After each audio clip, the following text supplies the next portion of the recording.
नमस्कार, मैं आरती आप सभी का स्वागत करती हूँ। छोटा सा गीत गाने जा रही हूँ।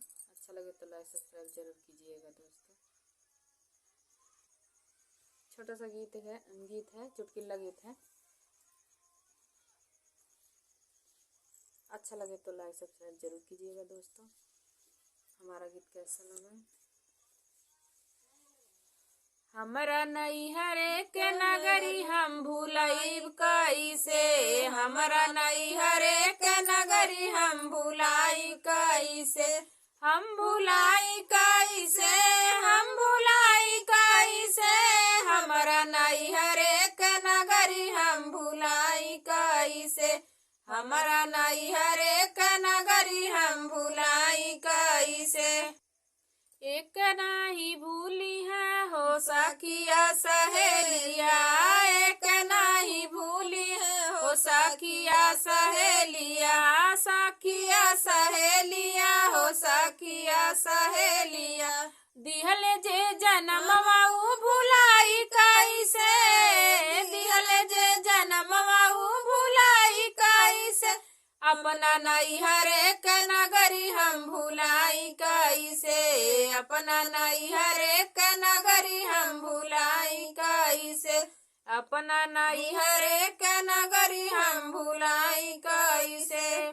भूल नहीं पाइबे हो अपना बिरनवा, अपना बिरनवा हो अपना बिरनवा, भूल नहीं पाइबे हम अपना बिरनवा, अपना बिरनवा हो अपना बिरनवा, चल जे सिखवले उ भुलाई कैसे, चल जे सिखवले उ भुलाई कैसे, अपना नैहरे के नगरी हम भुलाई कैसे, अपना नैहरे के नगरी हम भुलाई कैसे, हो भुलाई कैसे, हो भुलाई कैसे, अपना नैहरे के नगरी हम भुलाई कैसे, अपना नैहरे के नगरी हम भुलाई कैसे, अपना नैहरे के नगरी हम भुलाई कैसे।